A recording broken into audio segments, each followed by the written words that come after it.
அன்பார்ந்தவர்களே, எப்படி இருக்கீங்க? அஜித்குமாருடைய கேஸ்ல நடந்தது என்ன? இந்த கோவில் காவலா இருக்கக்கூடிய அஜித்குமாருங்கிறவரு நார்மலா எல்லாருடைய விஷயத்திலையும் பார்த்துக்கிட்டு இருக்கக்கூடிய சமயத்துல இந்த நிகிதாங்கிறவங்க வர்றாங்க. தன்னுடைய கார்ல நான் அவங்க என்ன இருக்காங்கன்னா 10 பவுன் நகையை வச்சிருந்தாங்க பேக்ல.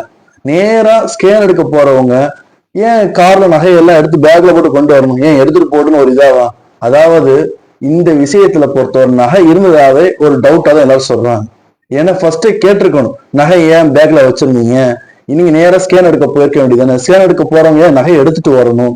நகை எடுத்துட்டு வர தேவையில்லையே. ஸ்கேன் எடுக்க போறவங்க அப்படியே போறவங்க டைரக்டா போகாம ஏன் கோவிலுக்கு போயிட்டு வரணும்? இப்படி அடுத்தடுத்துன்னு போது எல்லாமே ஒரு கேள்விக்குறிதான். அதற்கு அடுத்தபடியா இவங்க கம்ப்ளைண்ட் கொடுக்கக்கூடிய சமயத்துல அதுக்கு அடுத்து இவங்களாம் என்ன கால் பண்ணி எனக்கு நியாயமே கிடைக்காது அப்படிங்கன்னு பேசக்கூடிய சமயத்துல இது எல்லாவற்றிலுமே முற்றிலும் முரண்பட்ட கருத்து தான் அவங்க சொல்லியிருக்காங்க.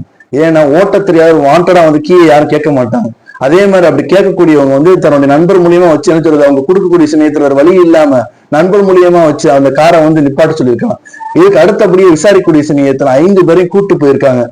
அடி தாங்க முடியாமல், வலி தாங்க முடியாமல் அவர் என்ன இருக்காரு, கோவிலுக்கு பின்னாடி கூட்டு போகக்கூடிய சமயத்துல இவரை மட்டும் நம்ம ஃபர்ஸ்ட் நடத்தி கொடுத்து போயிருக்காங்க. ஆனா திரும்ப வரப்போகும்போது பார்த்தோம்னா 4 பேர் தூக்கிட்டு வந்திருக்காங்க.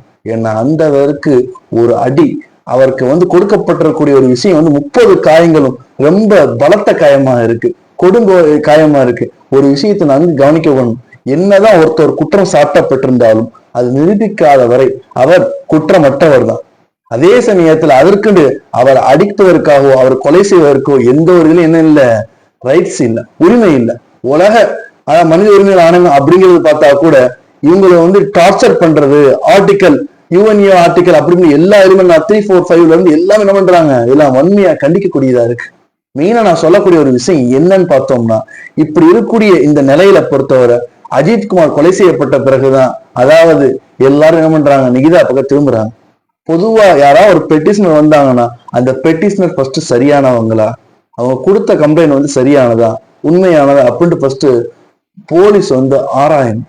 அப்படி ஆராயாமல் ஒருவரை நீங்க கோர்ட்ல ப்ரொடியூஸ் பண்ணணும்.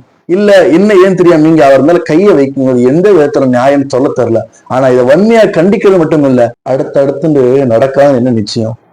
அதாவது இதற்காகவே காவல்துறை மீது அதாவது நீதி அரசர் ஒரு தக்க நடவடிக்கை எடுக்கணும். அதே போல எந்த ஒரு விஷயமா இருந்தாலும் சரி, காவல்துறை நீதி அரசர் அங்க இருக்கக்கூடிய நீதிமன்றத்துலதான் ஒப்படைக்கக்கூடியதா இருக்கணும். தானாக எந்த ஒரு ஆக்ஷனோ இல்ல அடியோ இல்ல எந்த ஒரு விஷயமோ தொடராம இருப்பதுதான் ஒரு சிறந்த ஒரு தீர்வா இருக்கும்னு நினைக்கிறேன்.